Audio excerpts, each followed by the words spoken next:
15 of the Girl Podcast. I feel like this might be the last episode of the season. I think I take a little hiatus. Oh. Yeah, because I've been doing one a week, so it's been the past 15 weeks. Nice. Yeah. So I have a very good friend of mine, Miss Selina Ringel. Is that how you pronounce her last name? Ringel? Yes. Okay. All right. So just as it's written, basically. Yes. Okay. And I always like to read people's Instagram bios. Okay. Yeah. So cool. We have author of At Be the Train, out now, at Amazon #1 bestseller, at You, Me, and Her movie, 250 theaters nationwide, out now, and then Wear Your Dreams and Manifest brand drop. Yeah. So is there anything you would like to add or take out? Or is it pretty like up to date? It's so funny. It's funny you asked that question because I always feel like they don't give me enough words in my bio. Do you have all the words? Like you can't. No, I can't have like one extra. Yeah, and so I'm always trying to put more words in my bio. So it was actually really hard to get it to this short.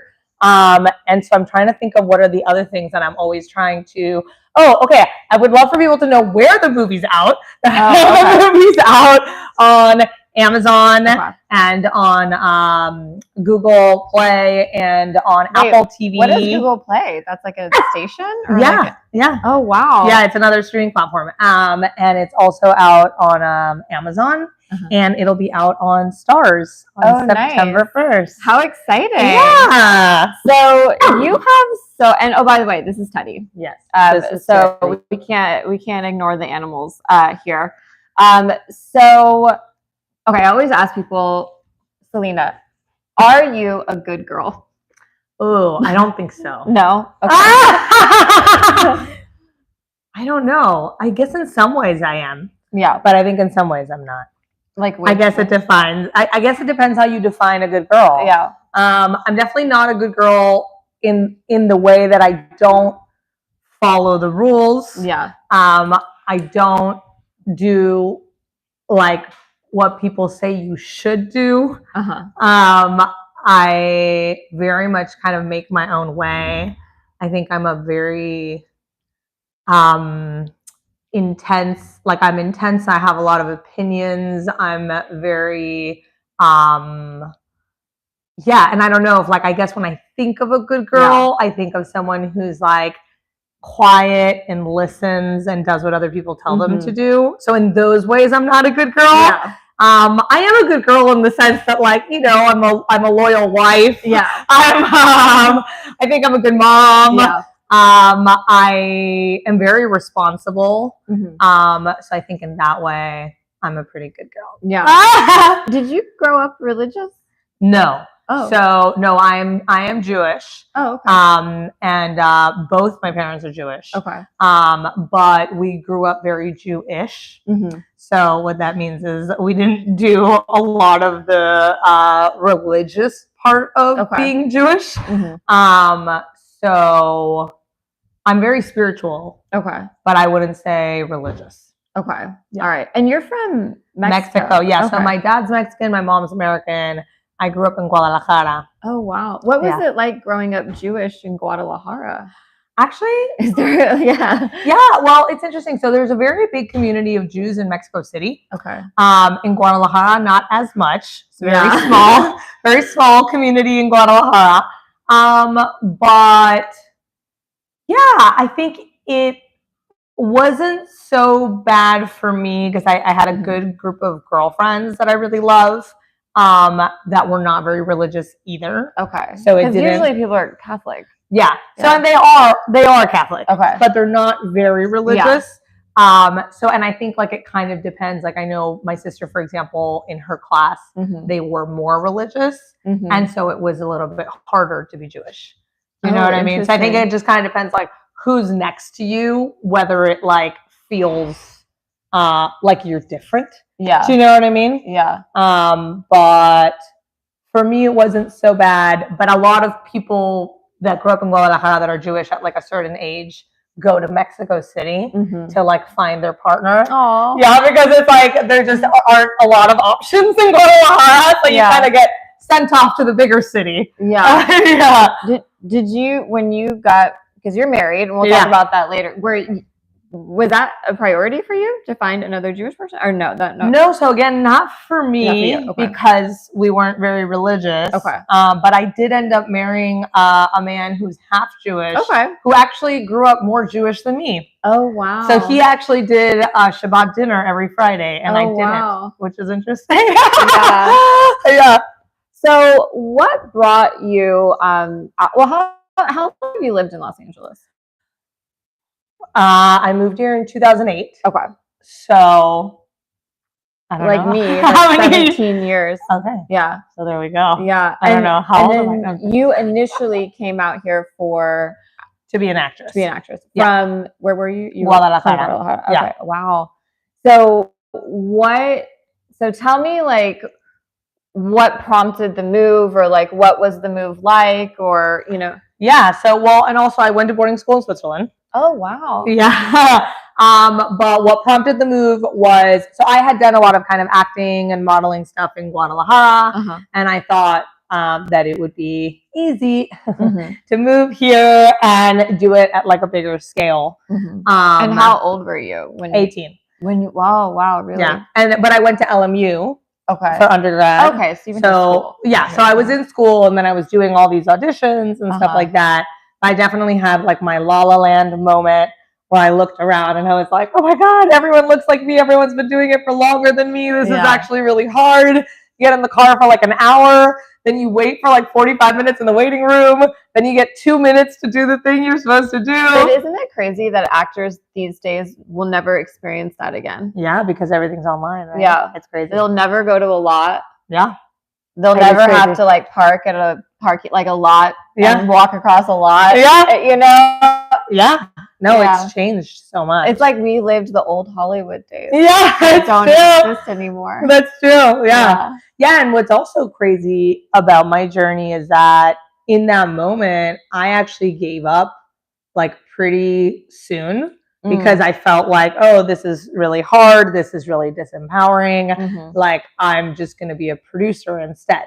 How many years into pursuing it did you make that decision? Probably a year and a half. Oh, wow. So pretty quick. Okay. Yeah. A year and a half. And then what's really funny is that then I went on a whole journey of being a producer, and then I became a casting director. Yeah. And then I was doing casting and producing, and then I started writing my own stuff, and then I started writing, producing, and casting my own stuff. Well, you know that when we moved out here in 2008, that was that writer's strike. Yeah. And so at the time I was with the manager who had represented a lot of people back in the 80s and 90s, in LA. And she said that that's when things really started to change, where it was harder to start breaking people in the industry. Yeah. During that strike, so it's all about timing. She said it was usually a lot easier to break people in, get a guest star on Law and Order, all that things. And then after that strike, after every strike, there's more scarcity. Yes. I agree with that. That makes sense. Yeah. Yeah, that makes a lot of sense. Yeah. But so then what ended up happening for me was that I went on this whole journey of doing other stuff. And then I had this epiphany at some point where I was kind of hitting a wall, because I felt like I was basically doing a bunch of creative stuff for other people, but I wasn't kind of pursuing my own creative dream. And so I was like, you know what? I'm just going to join a couple of classes just to play again, just to feel fun and playful instead of so serious. And so I joined this stand-up class. Okay. I joined an acting class, and I joined an improv class. And what came out of that, which was really crazy, was so from the stand-up class, I ended up doing a show at the Comedy Store that then started getting me. No, sorry, I did my performance, which got me. Scout booked me at the Comedy Store. Oh wow! From the class. Oh, that's so cool. Yeah, and then that started a whole stand-up journey, which ended up with me doing 2 years of stand-up comedy, and then actually producing and writing my own comedy special with my friend Kayla Crawford, called Two Moms, One Mic. That's on Amazon. And then from the improv class, I had another friend of mine who came to my performance, and she was like, I didn't realize that like you're a really good actor. She was like, I'm actually producing this digital series for the Duplass brothers. She was like, you should audition. And I was like, I haven't auditioned for anything in like 11 years. Wow. And she was like, well, what do you lose? Yeah. And I was like, yeah, I guess. And so I auditioned, and then I booked it. Oh, wow. Which was like, I felt like I literally had this moment where like I looked up and I was like, are you saying something? Because like at that point I'd been doing casting for so long. Oh, wow. So like I knew how small the chances were of me actually booking it. And so then it was like, and during that time I kind of had this epiphany, like, wait, I know how to raise money, I know how to produce, I know how to cast, I know how to write. Why am I not putting myself in my own stuff? And so that was like a big shift, because then I started putting myself. This kind of leads me into my next question. Where are you in your career right now? Yeah, after the 17 years. Yeah, so right now I just had our third feature film, came out in 250 theaters nationwide on Valentine's Day. Congratulations. Thank you. And we came out on Valentine's Day. We had a 3-week run. We just got bought by Stars. Oh, wow. The movie's on American Airlines. I love that. We love it. We love an airplane movie. Yeah, it's a really fun airplane movie, actually. Perfect, because summer's coming up, so people doing all their traveling. Yeah, and it's also a travel movie. Okay, that's right. Yeah. So, and it's also on a couple of other airlines contests, and we're doing international sales on it. I wrote a book. Which I have right here. Oh, yay! Which I read and we'll be talking about. Oh, yay! Fun! I wrote a book to kind of help empower other creatives to figure out their own journey, because I feel like in the last 17 years that I've been here, I have learned so much about how to create your own momentum, because I think that there's this story we've been told about how we're going to get discovered. Like if you just keep going to class and doing the work, someone's going to see you. Someone's going to write an email to you. Someone's going to text you. Someone's going to look at you across the room and go, you're the next Scarlett Johansson. And I just don't think that's true anymore. And I think in the moments where that is true, it's so rare right now, that I actually think it's about how do you create opportunities and momentum for yourself, and make yourself like undeniably an asset to other people. And so that's kind of what the book is. You know, something I always struggled with was never feeling like I was doing enough. You know, like, and I feel like did you talk about that in the book? I mean, I feel that way all the time. So probably, so how do you, like, okay, if you're going to be your own train and you're going to, you know, push your stuff forward and this momentum, how do you kind of find the balance between, okay, I can relax for a second, or do you feel like you can never relax for, you know what I'm saying? Well, no, I think you have to relax for a second. My truth is that I have a hard time when I have to relax for a second, because there are just moments, like even right now, for example, I just came back from Cannes, and I was on 2 panels, and I was doing a book signing with my book, and it was like such a beautiful moment for me, because I've been to Cannes like 4 times. And the first time I went, I couldn't even get into one party. Wow. Like it was like I went and I was like, I'm gonna go get investors and I'm gonna go, but it was like I could literally like not get a meeting, not get into a party, like I couldn't.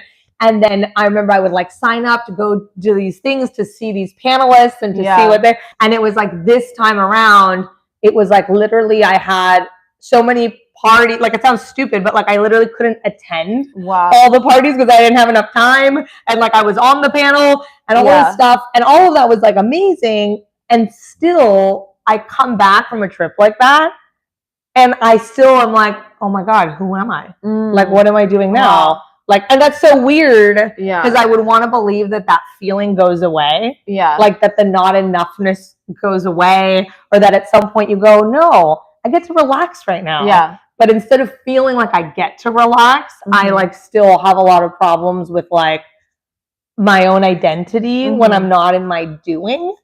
So I'm working on it. To pursue something like this, you kind of have to always be hustling. I don't know. I no? don't think so. I think No. that I think I'm wrong. Like, I think me feeling this way is actually counterproductive because I think that like the universe has a perfect way of creating pauses, and I think you need them. Yeah. Like, I think you need the pauses. I think you need moments of nothingness. I think you need moments of just like being in silence with yourself and going for a walk and going to the woods. And I have 2 kids too, so it's like sometimes just like being with them and not thinking about who I am or what I'm doing or what I'm building is like really important. And then the question is just like, how do you sit in those moments and like really enjoy them?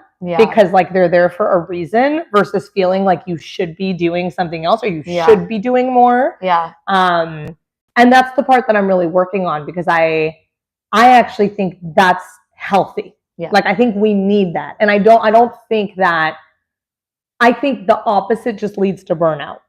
And that's not what I want for myself either. It's just more like on a psychological level, I think it's still hard sometimes to sit with my own aftermath of like any big moment in my life because you don't know where the next moment is coming from. And when you're an entrepreneur and when you're self-starting and when you're the train, then there isn't someone else leading you to the next thing. It's you leading yourself all the time, you know?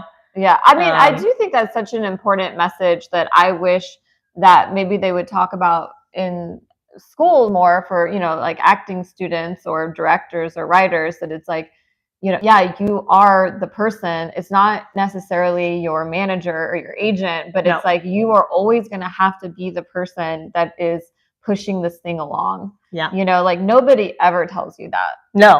And all my friends, because I have friends who are repped by super big managers and super big agents, and then you know, for all across the board. And I would say like all across the board, the people who are doing really, really well, they're doing it for themselves. And then their agents can push on that, right? But they created their own momentum. And then their agent can jump on that momentum and go, how do I expand on what you already did? But no agent is going, let's just find how to make you the biggest thing possible because they don't have time. They have too many clients. There's people that are already in their own momentum, right? And so everyone just wants to jump onto something that's already happening, that's already successful, that's already in the building, you know? And that's just the reality. That's what I think. Okay, I want to go back to Cannes for a second. So how did you get invited to all these parties this year as opposed to the years before? Because I'll tell you, because what's so interesting is that I made all these relationships over the years. You talk about that in the book. And it's actually this really beautiful, interesting thing. But it's like everyone who I knew who like were like back when I went the first time, everyone was an assistant, right? And so it was like they didn't have access to any of the parties they were trying to get into the party, right? And it's like I've built now a community and a network of people that are all working really hard, that are all really smart, that are they're all their own trains, right? And so now like some of them are presidents of the company, and now some of them are fascinating in 5 or 6 years. I mean, I think it's more like 8, but yes, like from the first time I went to now, but still like 8 years is not a long time when you think about, and then because of everything that we've kind of done, we've met more people, and then people will connect us to people, and then, do you know what I'm saying? But it's like everyone kind of like rises up together and helps each other out. And then it's just like your friend going, hey, I'm throwing this party, you want to come? And it just happens to be that your friend is the CEO of this company and they're doing this thing on the, you know what I mean? So what's the reality of Cannes? Because I know that there's this like, because I will say from my experience, you know, I did a movie in 2015 that ended up going to Sundance, and I was like, okay, I'm going to go to Sundance. And I went, and I thought it was going to be something, and it was a completely different experience. It just was a lot of day drinking. And then like at night, people doing coke like off in hotel rooms. Do you know what I'm saying? Like, there was like, I don't know if people really cared about anything. Like, that's not the vibe that I got. So I feel like these film festivals, like when you go to Cannes, like, you know, it is like a event in the society season where you have all these supermodels and people and fashion and money and sponsorships. So it's like, as an actual filmmaker, like when you go to Cannes, how much of it do you feel is like glitz and glam, and how much do you feel is like really like you can get your movie made, or Yeah, I think that's a tough question. I also think, by the way, that Sundance and Cannes is very different. I find, and I've been to both, and I like them both for different reasons. I prefer Cannes, but mostly because I think Sundance, first of all, Sundance is cold. And so I don't know, it's just like everyone's wearing like big jackets. It's like less glamorous just from the get-go for sure. because of the weather. 100%. But also I think it's a little bit more, how do I explain it? I feel like Cannes is a little more inclusive actually than Sundance. It feels like exclusive because it feels more high. It is, but I think also like just because there's a lot of people from Europe. So it's like it's culturally a little different. Like I think Sundance is a more American festival, even though there are obviously movies from other places. But I feel like the culture of Sundance feels a little more American, whereas the culture of Cannes is like, even if someone can't invite you to something, they'll be like, oh, but let's go grab a glass of rosé on the Croisette, or you know what I mean? That sounds amazing. Now at the same time, like, is this how you're going to get your movie made? Yeah. You know, I think at the end of the day, part of the issue in general is like, are you at a point where you could get your movie made no matter what? Right? And I think that's part of like why I wrote this book too, is like, I think there's a way to get your movie made without having all of these connections. But I also think people don't make other people's movies because they met them for a drink at the Croisette. Right? Like that's very unusual. So I feel like it's more you're meeting people. Like I find myself a lot of times in Cannes meeting people that live here in Los Angeles, like 2 blocks away from my house. Okay. But like they just happen to have time to meet in Cannes. Do you know what I'm saying? So it's like there is like a lot more like meeting that happens even sometimes with people who like you could just meet with here.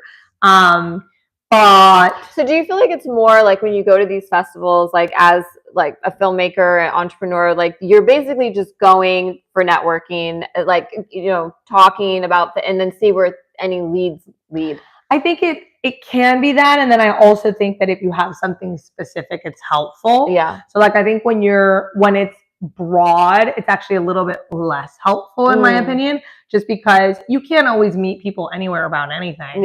But if you like have a specific movie you're trying to make, or a specific... Did you go for something specific, or? So this year I was on 2 panels. So I was asked to be on 2 panels. So that was... Which is amazing. Which was very exciting. And then I was also asked to do a book signing with my book.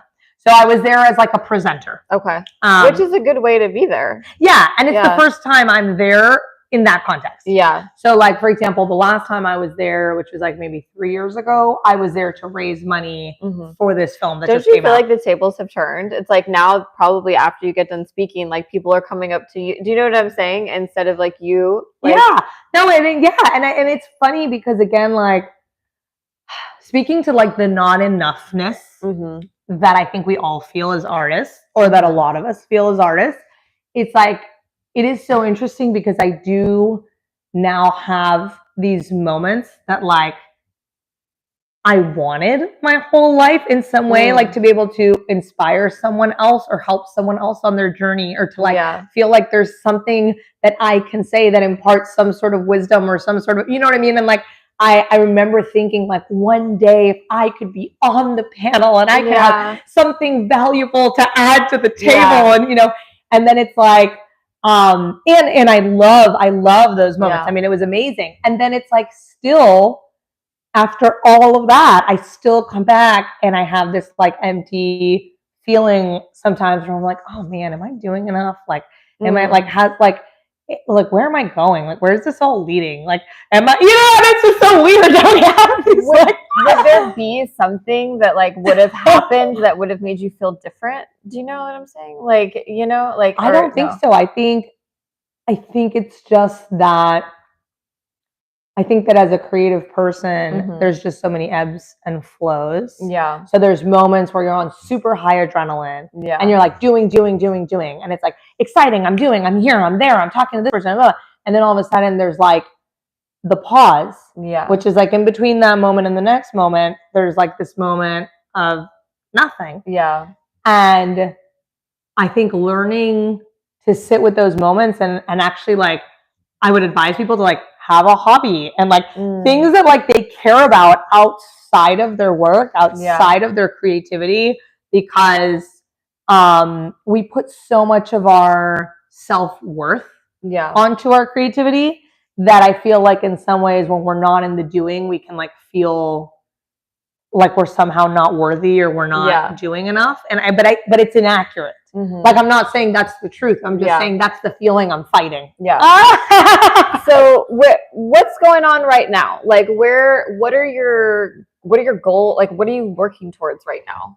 Like yeah, it's a good question. Well, a couple things are going on right now. My husband's directing a commercial. Okay. And I'm helping him produce that. I just launched a brand. This is a manifestation cardigan. And I actually created like 45 patches that I custom designed with things that you would want to manifest in your life. And I'm doing the same thing with tennis shoes. Okay. So it's kind of like a wearable vision board. Oh, nice. I like call it. Yeah. And so the reason this kind of came up is because I kind of did this for myself. And I was wearing it, and I've actually manifested a lot of the things that I had put in my tennis shoes and that I put in my cardigan.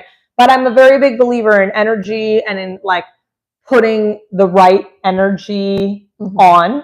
And so I think that's partially how I came up with this idea of like wearing the positive things that you want to kind of like have in your life. Yeah. And so as I was wearing it, people were kind of commenting like, oh my God, I love that. And what is that? And that's amazing. And I want one. And then enough people were like, I want one, that I was like, we should give it to people. Yeah. We should make it accessible. Yeah. How do I do that? Which then is like, am I like creating a clothing line? I don't know. Like, it's like so not what I thought I was doing. So how important do you feel? Because I feel like the direction you're going, because I was also talking to your, I don't know if we can talk about it. He was talking about you're going to start a podcast. Yeah. Okay. I am.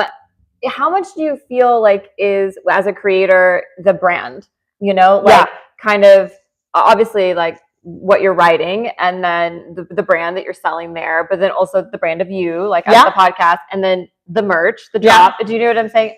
Do you feel like that's the direction a lot of people are taking? Because you see these like call her daddy, or where it's like you get it all. And, Well, I think it's an interesting direction to go in, just because I think creativity comes in a lot of different forms. I think that more than ever, we kind of live in this globalized world where what your brand is could speak to a lot of people. And I think the more you tune into like who you are and what your brand is, and the more specific you become, and the easier it is to kind of be expansive on that. And so, by the way, I think it's a choice. So like, say for example, if I wasn't doing all this other stuff, maybe I'd have more time to like audition every day for like multiple things, right? Because time is time. Yeah. So, but like where I'm choosing to put my time is in multiple different avenues of creativity. So it's like, I'm starting a podcast, I did a book, I have some merch, I'm making I made this movie, I'm figuring out my next movie. Like those are the things I'm putting my time in. But all of that stuff is like self-started. It's a lot of like me having to figure it out by myself. And that might not work for everybody. It's a lot of work. Do you know what's crazy is that I found that that's what's happening to me right now. And I didn't even know that it was happening. So I also wrote a book called But this is kind of what started the brand. Like I didn't even think of it as a brand. Like I wrote the book because I actually was trying to write a movie, and then I figured, you know what, this is too much, let me write a book. And then the Good Girl title, and did the book, and then to promote the book I started the Good Girl podcast. And then I was like, wait, and then now I'm actually going live on TikTok every night with a radio show. Oh, cool. It's called Good Girl FM. Oh, cool. And I have these followers that are like really followers, and so I created merch for them, like good girl merch, because it's like once you start creating this, like, the brand just kind of happened. And then I was like, wait, having a brand just makes everything so much more connected. Yeah. Like, because it's now living in this universe of like how people can associate. And that's so important because back in the day, they always used to say in representation, it's like, you're a box of Tide, you know, like as an actor, like what kind of detergent are you? Like people, this is what they're buying. Yeah. And I never found my brand, I think, until I wrote my book. And then and I feel like similar with you, like Be the Train. Yeah. Now you have this brand that is a part of that. Yeah. But it's just really who you are. Well, and I think that what's interesting about that is because I remember when I, came up 17 years ago, there was a lot of like, choose a lane. Like choose a lane, stick to one thing. What kind of actor are you? Are you like an Emma Stone? Are you like a blah, blah, blah? And you actually had to pitch yourself and you had to use other actors as like a, the pitch of like, I'm a this meets that with a little bit of this, like, know, and I think that more and more we have this opportunity in this space to just like authentically show up as ourselves, which is so much more than this meets this. That's what with a little bit of that, you know what I mean? Like I'm so much more than that. But that's what people want. Yes, like, I agree. Now that I'm really understanding like YouTube and TikTok, people just want the real connection with the creator. Like, as much as possible. Like you think of Alex Earle, it's like she got famous on TikTok for getting ready and just talking about her life. Like, you know what I'm saying? So like, people want more of that. And I think it comes from reality television too. Like, and this is less manufactured, I feel like. So I agree with that. Something I skipped over was how we met. I always like to talk about how we met. Yeah. So we actually met at a supper club event. Yeah. And you were a guest of, are you still friends with him? He was like a dancer. Oh, remember? I don't remember. It was like a guy that you were there with, and he was like I think he had been in the ballet. He was like a dancer. Was he gay or was I dating him? Think he was gay. I'm not sure. Yeah, he was really attractive. Like, but I remember you guys were sitting across from us. I think it was in Culver City at Margot, maybe. Or no, maybe not. No. It was in Culver City, not at Margot, but somewhere else.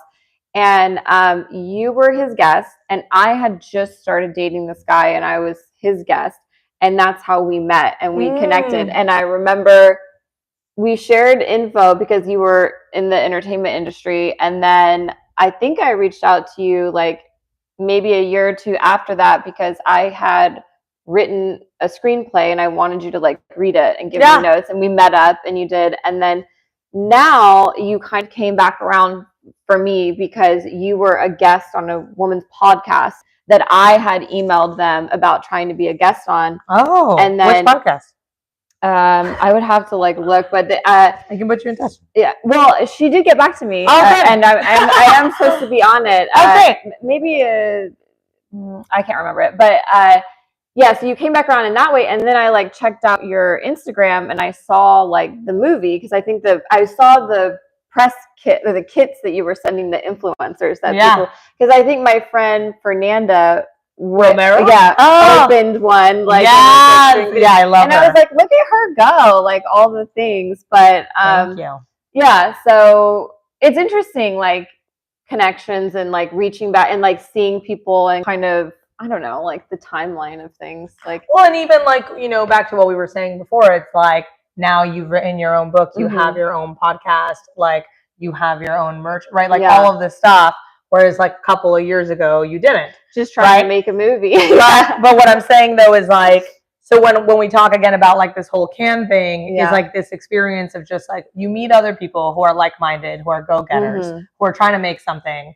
I think that's why and then they kind of do, with you because I could feel that. Yeah. Like it was, Yeah, and I think you do connect with other people like that in general. And then you kind of check in and you keep kind of tracking each other and checking in with each other and connecting. And it's like, oh my God, all of these super determined people are now doing X, Y, and Z and are now running X, Y, and Z. And that's how like we all come up together. Are you friends with anyone who's just not doing anything? Or do you not allow that? I have a lot of friends, honestly, who have left LA. Okay. Because the industry was too hard. I have friends who are just moms, and I love them. And honestly, you know what? Like I need that. Like I need, because what we do is so obsessive. It's so all consuming. My husband is my business partner. He's directed every movie that we've made together. Like, and that's amazing in some ways. And then in other ways, it's like exhausting because we don't take a break. We don't even know how to take a break because we're doing it together all the time. So like sometimes hanging out with a friend of mine who's like a mom, who, and by the way, that's a full-time job of its own. Like it's not like, you know, I'm not saying that is a lot of work. There's a lot that goes into being a mom. Were you worried, like, when you decided to have children, knowing that you're so driven with your career? Were you like, oh God, like? I mean, I think to some degree I was. And then I also think that I love kids so much. Like I've always loved kids so much that I feel like I felt like it would be like a source of inspiration, which I think it has been. Yeah. And I think it's actually made me like a more three-dimensional person. Yeah. Which I think I needed. Yeah. You know, because it gives you like this whole other side of life that I really love. But again, back to what we were saying, it's like I think like sometimes being able to sit with someone who's not in the industry and just talk about what it is to be a mom and like doing the dishes and like pickup schedules and like stuff that's like where those conversations are totally like valuable and like yummy in their own way. And like we don't like, I don't want to be the kind of person who like can only put my worth into my work. Do you know what I mean? I don't want that for myself. And that's the thing I kind of struggle with. So it's like I actually really enjoy having friendships that kind of can step me away from it in moments. Because if not, it becomes kind of like this rat race. And I don't want to always be in the rat race. I want to be able to like step out, step in, step out, step in, you know? Do you guys plan vacations to relax? Yeah, we definitely do. And I mean, you know, some vacations are more relaxing than others. But I would say like on most vacations, we are partially working. And so I don't think we like really, I think we like almost never are like on full vacation. We try really hard. We even have like days where we're like, we just have to be phone free for this one walk and not talk about work during this walk. You know, and then we'll find ourselves like calling each other out, like that's a work thing, that's out of it, you know what I mean? So, but it's hard because it's really ingrained in who we are and because we also love what we do. But I do like actually genuinely really enjoy my like moments away from it. And I'm like working more, like I'm working on the not feeling less than when I'm not in my intense moments. I mean, you work so hard. It's like you're allowed to like take a break. And I like, want that. And I do enjoy sometimes. But it's hard. I get it when you know. It's psychological. But I am working on it. And I think like it's funny, when I had my daughter, I think I was like 3 months postpartum. I had just had my daughter and I had this conversation with a friend of mine. And I was like, I don't know who I am. I don't know what I'm doing anymore. I don't know where my career is going. I don't know where I'm like, and she was like, bitch, like you just had a C-section like 3 months ago. Like, calm it down. Like you don't have to do anything right now. Just do nothing. Just like sit down. Like, you know, and I was like, you're right. Like, and it was like, it's hard because in your, you know, but again, this is the stuff that I'm working through. Like, and I'm a very big believer in actually really having balance. I think that makes your life a lot better. Okay, so moving on to non-career related stuff. So you're married?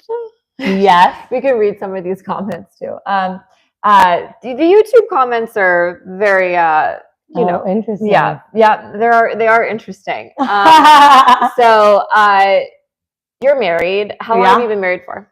10 years married, 12 years together.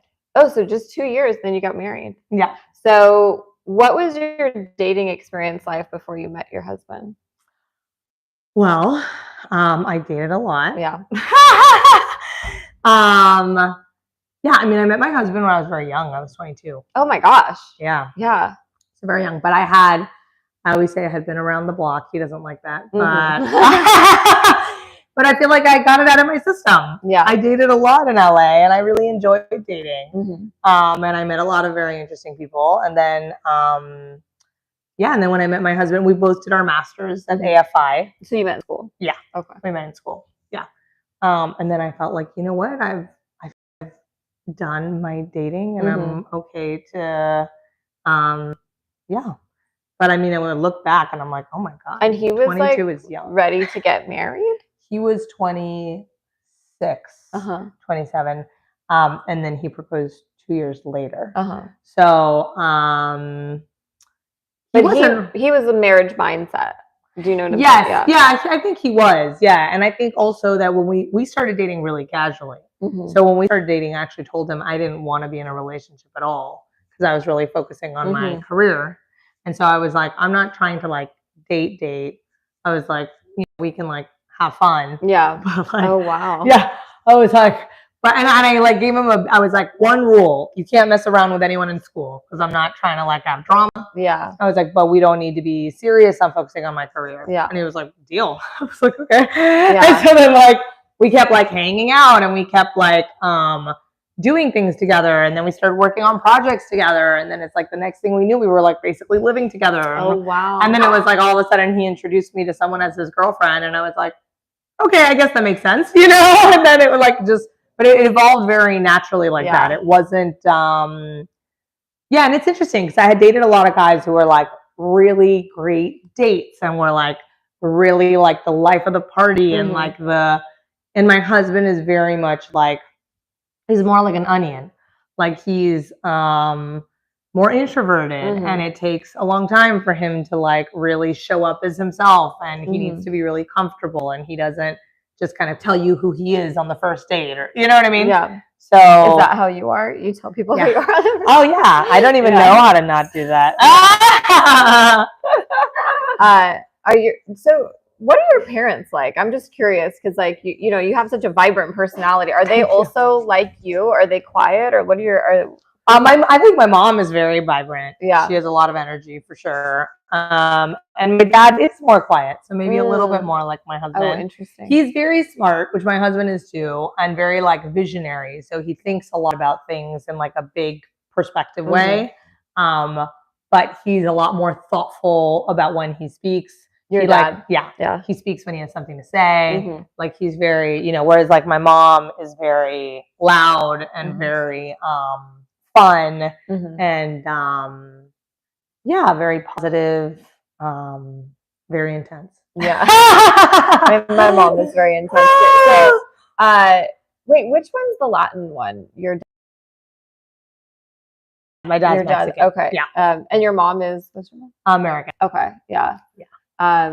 It's interesting with Latin men. I have a friend who she's half Mexican and the dad is Latin and he's quiet. Yeah. Yeah. Yeah. My mom is the Latin one. She's Puerto Rican and she's not fun. Quiet. You know what I'm saying? Yeah. So it's interesting. Oh, that makes sense because you have like a little bit of a Latin look. look. My mom's Puerto Rican. Oh, my dad's Polish. Yeah. Oh, wow. Yeah. Well, my dad is Mexican, but he's Polish descent. Oh, interesting. Yeah. Okay. Wow. Are you Jewish? No, I grew up Catholic. Both my parents were raised Catholic. My dad was Catholic and my mom, So, okay. So what do you, I mean, you're kind of not obviously like in the dating scene right now, like, but like, what do you feel like is going on out there with the dating scene? I think the dating scene is getting really tough from what I'm hearing. Yeah. I have a lot of single girlfriends.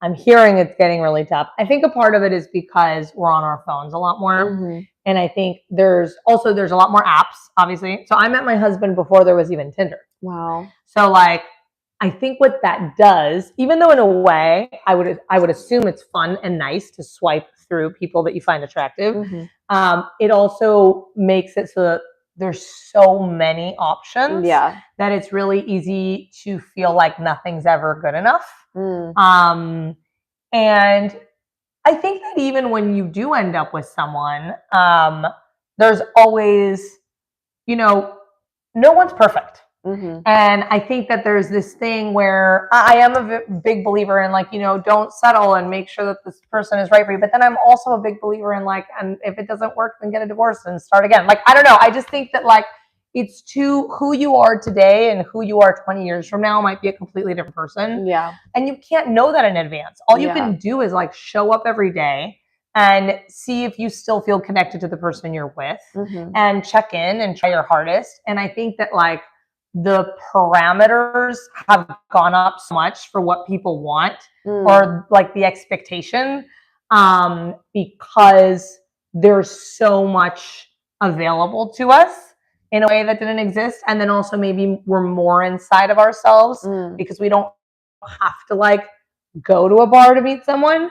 Like you can just like, like, so I think it like changes the whole dating scheme. Yeah. But I don't know. What do you think? Well, yeah, I was going to say, so I just re-signed up for Hinge like 4 days ago, and I was off of it for a while because I think I had told you when we last like had coffee that I was kind of seeing someone, and then it ended up that we don't want the same thing, so we're just going to be friends. And so I was like, okay, I'm going to get back on the dating apps. So I re-downloaded Hinge. I was like, okay, I'm going to do like a summer boyfriend application. I'm going to like tell them like, this is what I'm looking for the summer. And if it goes well, it can go into fall and beyond. And so it was like that cute summer boyfriend application. Like, cute little thing. And then, I'm going to tell you, like, after 2 days of being on it and swiping through people, I'm so burnt out. I'm over it. I'm like sad again. Cause it's like too much. It's like just a time suck. And there's like, I haven't met up with anyone yet. I'm going to go out with someone on Saturday and another guy, I think on Sunday, from this round. And, it's just a lot of time like on an app and for what? Like, you don't, I'm trying to get pickier of like, if I see someone, I'm like, no, I don't really no, and just like say no. It really has to be someone who grabs my attention for me to be like, yes, I'm going to invest my time into actually meeting with this person or getting on a phone call with them, because there's so many options. Well, like here's the other thing that I think is tough about, even though I hear what you're saying, but I think what's tough about that is like, I don't think I would have ever chosen my husband on an app. Because it's like, I think what you think you want and then who you actually connect with is different. Yeah. And then I also think like, for example, and I adore my husband and he's amazing, but like he was not a great first date. Like he's not, like he's someone who on a first date is like pretty quiet and like, do you know what I'm saying? Like, but you also got to see him in class. Yeah, exactly. Yeah, but I'm just saying we had kind of been seeing each other, and then at some point he was like, "I'm going to take you on an official date," and I was like, "Oh, okay." And we went on a date, and I was like, "Oh, that sucked." Like, but like, what was so bad about it? He was just like he got nervous and he like got too high, and then he like couldn't speak because he was like really quiet, and it was like, but then again, like. What's interesting about that to me is that I think he's a really wonderful, smart person, and that's not actually what he's like. Yeah. But like, say I would have just met him on an app and I would have never had any other experience. Yeah. He might have gotten too high, shown up to the date, been really quiet, and then that would have been the end. And I would have never seen him again. Yeah. Do you know what I'm saying? Which is like understandable, but also like, whoa, what a short amount of time to be able to showcase who you are. Yeah. Because there's so many sides to us. Yeah. But I think that, and so that's what's interesting too, is like, in a way, I see why we need to get pickier because we don't have a lot of time. Yeah. And then on the other hand, it's like, who we are, is it really showcased on our, the picture we chose? Like, for example, you might be better at choosing your picture than I am, or you might be better at communicating what kind of person you are than I am. Or there's so many things where like some people are really good at some parts and other people are not. Yeah. Some people are really good at dates. Some people are really good at their profile.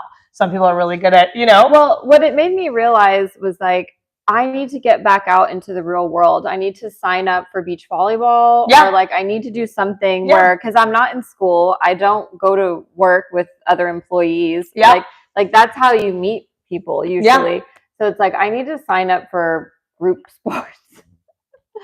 You know what I would also do? Which sounds I really don't want to. But you know what I also think you should do?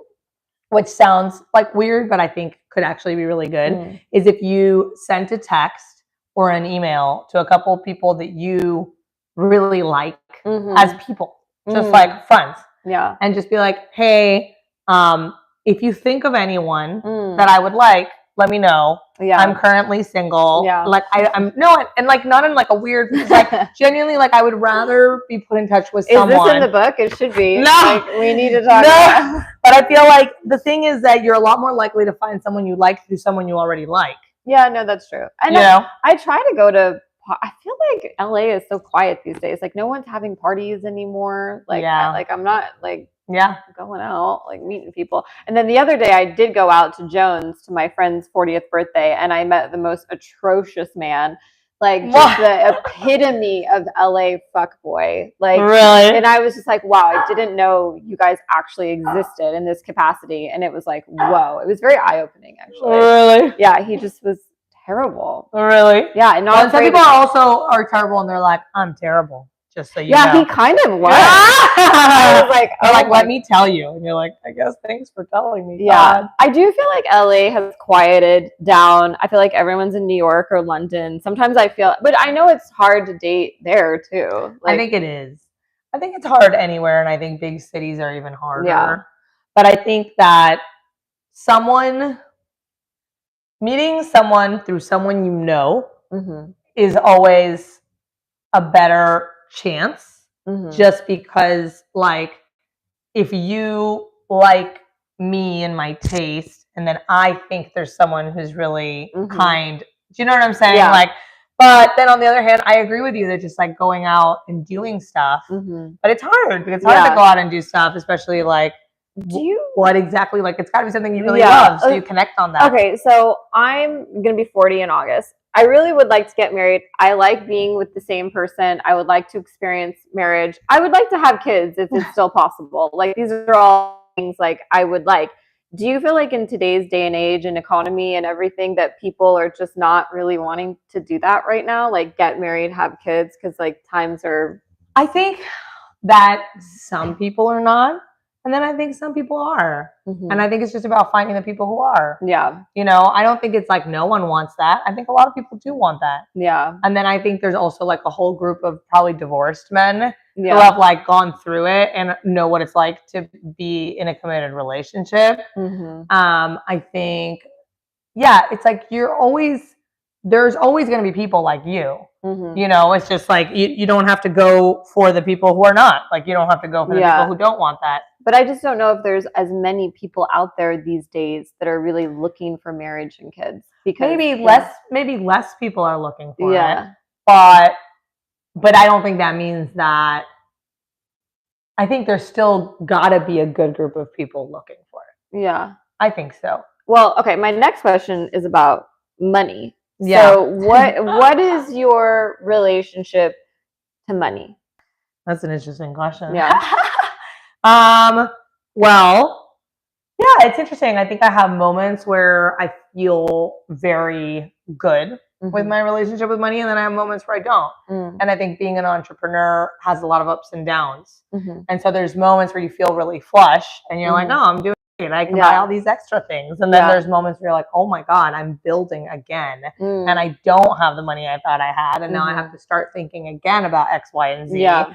And it's like, it's very humbling to be an entrepreneur. Yeah. And so I think I'm trying to like work on a more abundant mindset. Like my husband has more of a mindset of like, everything's going to work out. So just don't worry about it. And it's like, but how do you not worry about it when you have like 2 kids and you have a house and you do you know what I'm saying? Like I feel like I have to worry about it, but that might also be like a female male thing where like we just take on more worries. Yeah. You know? But like in his mind, he's like, if you're constantly focused on what's scary, it like stops you from fully being in your most creative. Yeah. You know, which is just like, you have to just go. Like, and his whole thing is like, you know, we're 3 feet from gold. Like we can't stop now. We can't give up now. Yeah. We can't, you know, like if a moment's hard, that doesn't mean that moment's forever. Yeah. You know, so you just have to keep going. And I'm like, but sometimes like, you know, for example, it's like, we have a moment where we're like, oh my God, what are we going to do next with it? And then it's like all of a sudden a job comes in or something, you know what I mean? So things have worked like my relationship with money is complicated. Like I really feel I can feel really comfortable and then feel really uncomfortable. Yeah.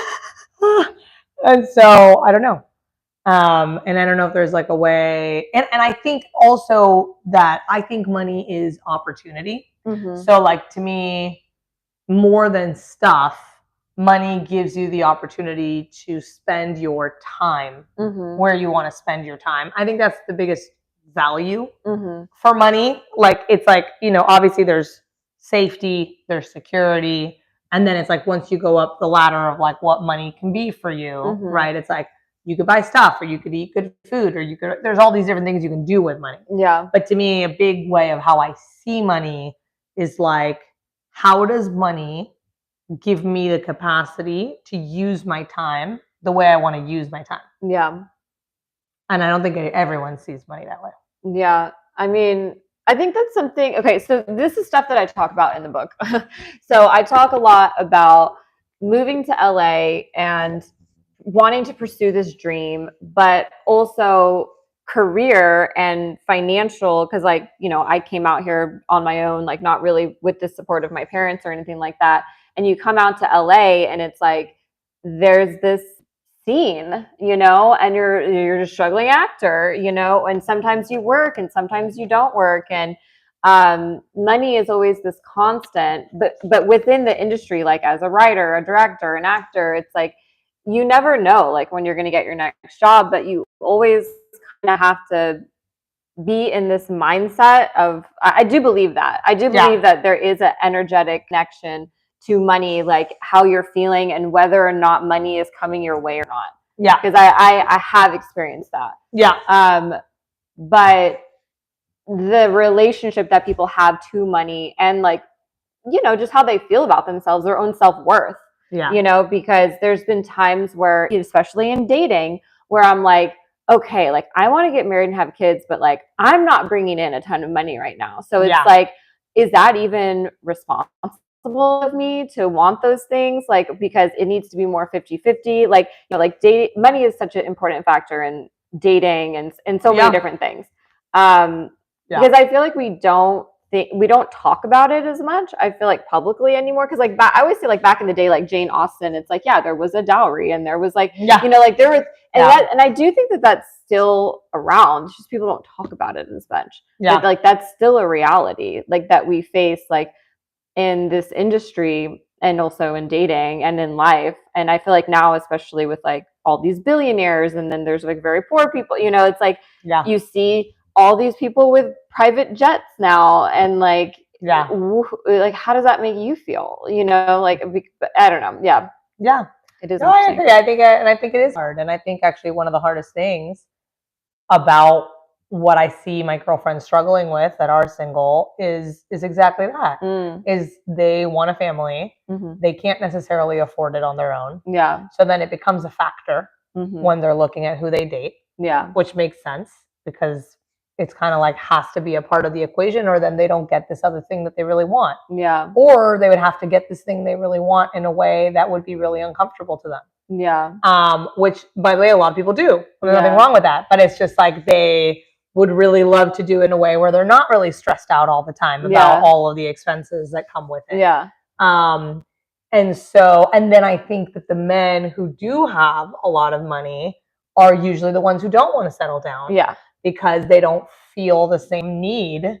Because they're like, well, I have money, so I can kind of sleep with whoever I want, whenever I want, and I don't have to settle down. That's part of the problem. I hear you. Yeah, it's interesting. Okay, next question. A few more questions, and we'll wrap up. So, do you ever feel ashamed of what?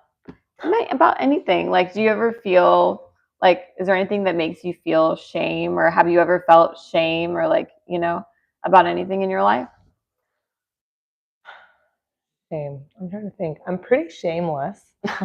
But I've definitely felt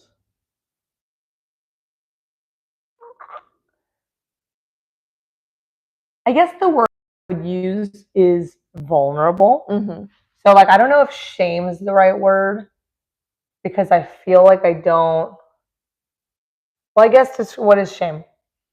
Well, like you feel like that you've done something, you know, like for example, I tell people that sometimes I feel shame just being a woman wearing a dress walking down the street and people are looking at me and I feel ashamed, like because that's just where I'm at or who I am or what I came from. Like, you know, I feel there's this tinge of like shame of like, oh, I can't wear this because people are going to look at me, you know, or like, for example, again, with like the money situation, like sometimes I feel ashamed that I'm not farther along, you know, like, or, you know, when my mom read my book, she was not happy about it. And I felt ashamed like for a second. And then interesting. Yeah. Why was she not happy about it? Because I talk a lot about my family, like my personal life, and what I've done, and she was ashamed at like what I had done, and she told me, and that was really hard. I mean, actually, I feel like with that one, I kind of knew I didn't need to be ashamed because it's like this is my story and this is what happened, and like I'm an artist and I wanted to tell this, and I didn't do anything wrong, so I should. Like if you felt like you've done something wrong, you know, yeah. It's interesting. I think I felt more like, I call it like vulnerability hangovers, where it's like I basically feel like I'm really vulnerable, and then I don't get a response for my vulnerability. Like, let's say, for example, I'm trying to do something for a campaign for a movie, right?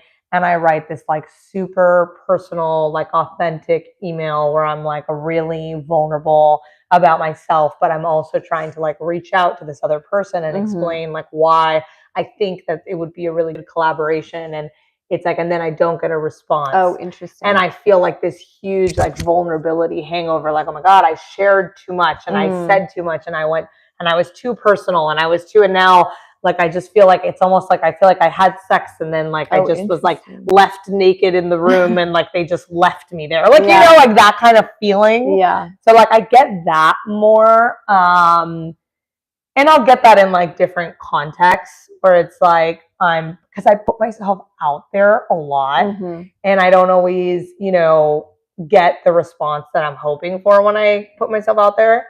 And I think that's a big part of putting yourself out there. Yeah. But it's like sometimes that like brings this like feeling of like, and maybe it is shame. I don't know. But I've been calling it a vulnerability hangover, but it's this like, oh my God, I shared too much. I was too out there. I was too honest. Yeah.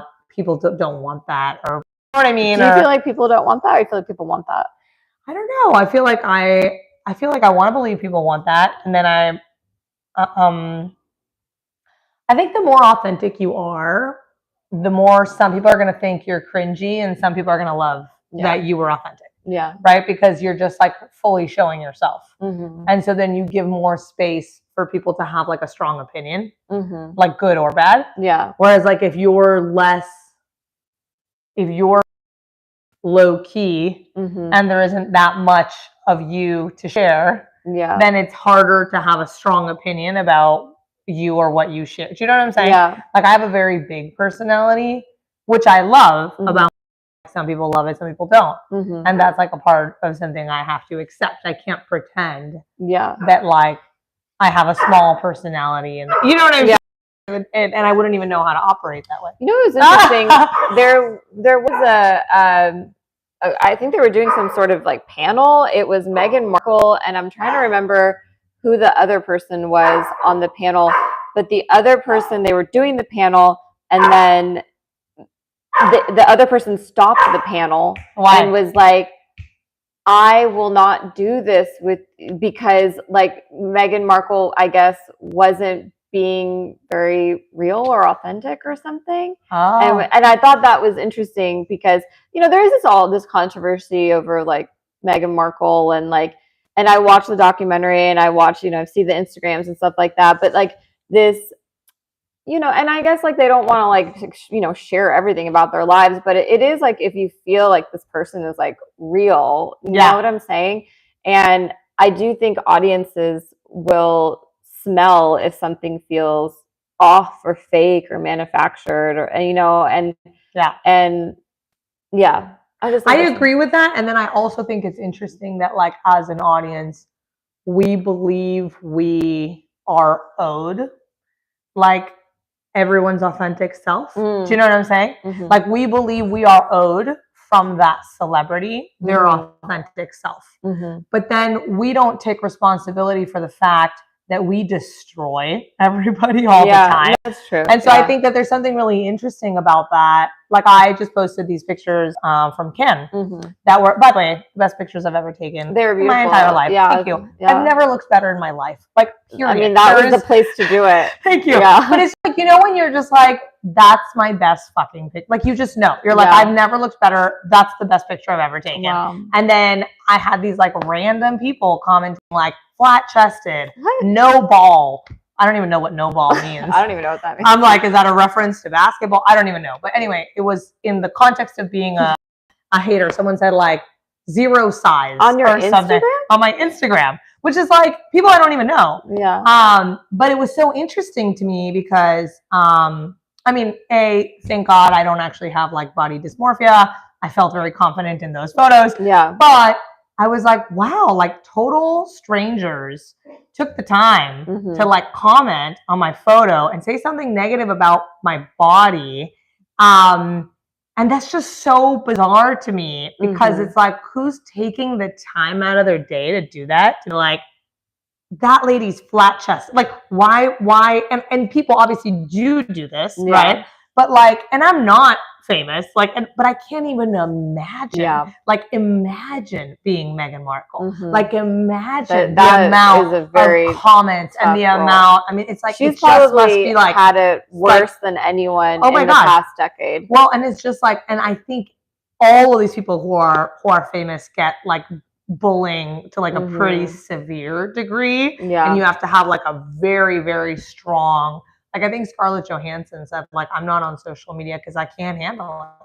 Like I can't handle what people will say. It'll destroy me because it's too overwhelming. Do you know what I mean? And it is. And so it's like, on one hand, I do agree that like we can tell when someone's not being authentic. And then on the other hand, it's like social media has made it so that like we're almost like forced to go up constantly and authentically with like a bunch of strangers. And the more famous you are, there's more to nitpick at because people are mad because you made it. I think that's with your canned photos. I think it's like you know, you did look amazing and you're at this amazing event and it's like a highlight of your life. And I think that makes people jealous. Yeah, but I'm just saying, shining like, so bright. But I'm just saying, though, thank you, and I appreciate that. But I think that it's like, what's interesting to me about that in like any celebrity context, once you're actually at that level, is just like there's going to be so many people who are just out to destroy your character, your body, your blah blah blah. And then like, if you look at the people who are actually making those comments, it's probably people who are like sad. Like they're actually sad. Like I don't mean it in like a mean way. Like they're probably actually sad. Like their life is they're unfulfilled. Like they're spending time hating on someone. Well, what's interesting, like with these YouTube comments, I had a guest on the other day and she was like, can you just like block the comments because they really threw me off? And I was like, yeah, I could do that. But I was like, I should have warned you. But I almost feel like it is reality to see like what is happening, like what people are saying and what people feel like they can say. And I don't think we should hide like what's happening in the world. Like I feel like we should all be very aware of like, this is like where we're at. And I think someone said we're self-indulgent. But that's okay. It's like, we're having I mean, if you're having a conversation about your life in any context, then you are indulging yourself in that conversation. But it's not to talk about yourself, it's to be helpful in any way to anyone else. But obviously any conversation about you is about you. So how are you supposed to avoid Which, like, I do feel, again, we'll come back to the book, Be the Train, because I do feel like it is really helpful. When we had coffee, you were telling me about your cold emailing, and you were like, it's in the book. And I was like, okay, well, I really want to get the book and I want to read about it, because it's like you have made 3 movies and you have had all these experiences. I bookmarked a couple things that I just wanted to like bring up really quick. I probably should have highlighted it. Okay, you talked about a mentor. What was it here? Okay, well, maybe it's just about the whole mentorship thing. I feel like I've heard more of my friends recently be like, I have a mentor. So what do you feel like, is that something you're focusing on right now, is being more of a mentor? Yeah, definitely. I mean, I think and I think it's something that's kind of happening on its own in the sense that people are kind of starting to check in and be like, hey, I saw you did this and I'm looking to do this and I'm wondering if you have any advice or is there anything you could, you know what I mean? So, but I really believe in like empowering the next generation of creatives. I don't think we're ever in competition. I think people feel like there's only a certain amount of slots available for things. I actually don't believe that at all. I think everybody has such a different story to tell and such a different life that you're never really in competition with anyone else. So any way that you can help open a door for someone, or that you can give them like any tool to help themselves, is actually just positive, because why not give more creative, smart people an opportunity to showcase their art when the world is so hard? Yeah. You know?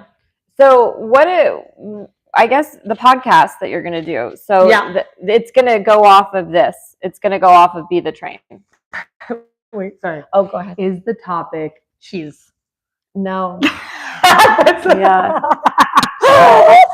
I mean, the comments are. Sorry, no. Yeah. I really should have highlighted the exact thing. I was like, oh, I could just bookmark the page, and now I'm like, people will love some things, hate others, and sometimes be completely indifferent. The destination is nowhere. There's no place you'll get to where you stop wanting more. Yeah. So I feel like I did bring up a lot of the things I had bookmarked because the different topics. But yeah, the cold emailing thing really sold me on the book, because I feel like with Be the Train, like, you really do have to put yourself out there and reach out. But I loved how you talked about the specificity, like, don't just like, email, but that is so much work, like what you did. I know. But then that you saw so much result after that. Yeah. I did. It was worth it, but it was an enormous amount of work. Yeah. I did a whole marketing campaign for our movie where we emailed like probably over 1,000 influencers and brands. We partnered with 20 brands. We sent 250 boxes to influencers across the nation. We gave away 5 trips to Mexico. We partnered with the tourism board of Nayarit, with the W Hotel in Punta Mita, with Glam Squad, with Lindt Chocolate.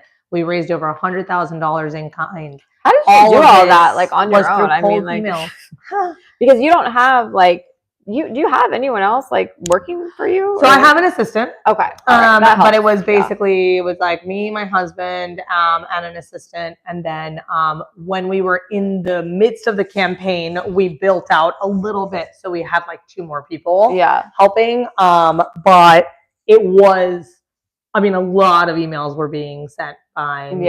So it was, but I mean, I'm talking about thousands of emails were sent out. That's insane. But it's kind of like the ratio. You have to do that in order to get stuff back. Last few questions. I'm going to do like a quick lightning round. What's something that really gets your blood boiling? What's something that really bothers you? Something that really, really bothers me. An interesting. It's a hard. There's so many things. I mean, I guess politics right now, but yeah, I try to stay away from them because you've got a lot of other things to do. Yeah. What's something you really struggle with? I think something I really struggle with is feeling maybe trusting. trusting that it's all working, trusting that everything it's all already happening. I am already on the way. It is already. Do you know what I mean? Yeah, like it is. Yeah. Yeah, it is. But I have a hard time sometimes trusting that, or yeah. I think that's one of the things that I struggle with is like I can go very easily to like how it could not work. And I have to do a lot of work mentally to go to how it all does work. Because I do believe it's all working, but it's almost like I have to really sit with my positive thoughts. Yeah. Because do you go to therapy? Oh yeah. Okay. So okay. Please. Yeah. And me and my husband work together. Yeah. We better go to therapy. Yeah. That's true. What are you wanting more of in life right now? I'm wanting more. That's a good question. I'm wanting more creativity, more freedom. I want like bigger projects. I want bigger projects, more money, more freedom, more creativity, more opportunity, more like more choices. Like I want more choices, and maybe like I want more support. Like I'd like a bigger support system in terms of like so much of what we do, we have to like, be the train and do it ourselves. And I love that this has been the journey and it has gotten us here. But I'm ready for the train to have a staff. Yeah. Like I'm ready for there to be like an infrastructure where like we're not just building everything from scratch by ourselves anymore. There's like other people that are helping us build it and scale it. Do you feel like for you, is that bringing on another executive like for your company, or is it getting, with a management company or something, an agency? Like, well, I have a manager, but I think it's more, yeah, I feel like I'd want like a bigger team. Like I want like a for team. What you and your husband like that for the company. Okay. Yeah. And I feel or like a development person, or like what would the position be? I don't even think it would be one person. Yeah. I feel like the way I see it is, and I think we're ready for a team, but I feel like it would be like an agency that has multiple people who are kind of like on top of scaling what we're doing, and not just in the capacity of making movies, but in the capacity of the brand that I'm building and making movies. Yeah, you know what I mean? And like really helping us expand. Yeah, because I think we're ready for expansion, but it's hard to expand exponentially when you don't have a team. Yeah. Like a bigger infrastructure. I think like once you have the podcast, because you have the book, the podcast, like an agency, obviously all the big agencies now, they have podcast departments and branding departments. So it's like just, getting with the right one that, hopefully they'll be the train that you need and like actually help you. Yeah. Okay. So we kind of talked a little bit like what your goals are, like what you want more of in life right now. Is there anything you regret? No, I don't think there's anything I regret. Well, that's good.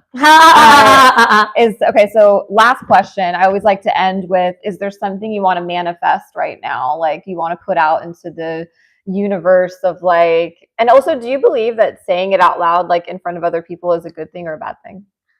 I think it's a good thing. Okay. Yeah. Because some people are like, don't tell people what you're doing until it's done.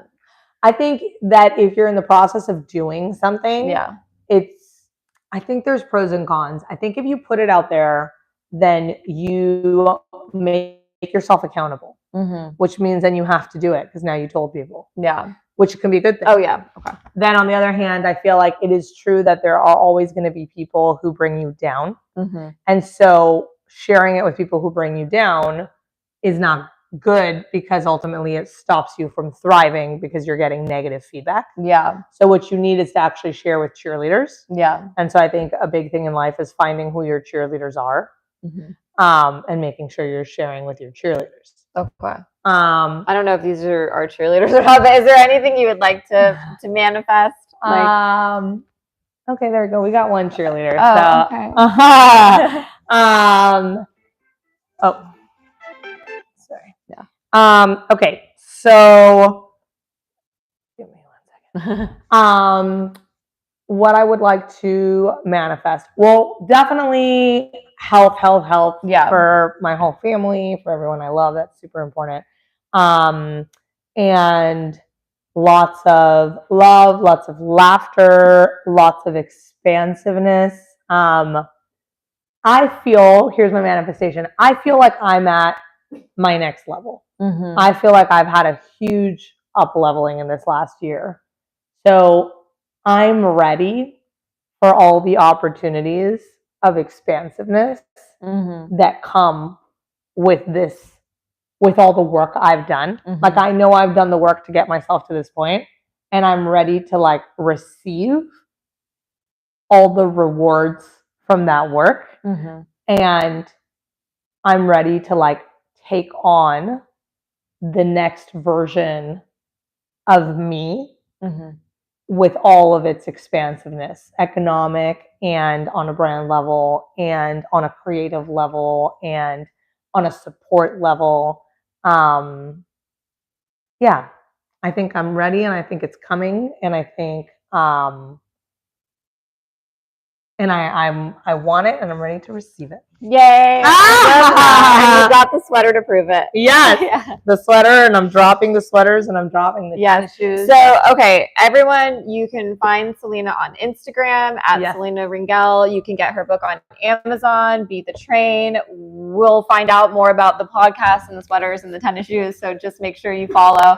And thank you again for doing this. I really appreciate it. I know you're super busy, but this has been great. I feel like there's a lot of, as well as the book, a lot of great nuggets of information. So, all right, that's it. Thank you. Bye, Thank you so much. Bye. Thank you. As I can end this as gracefully.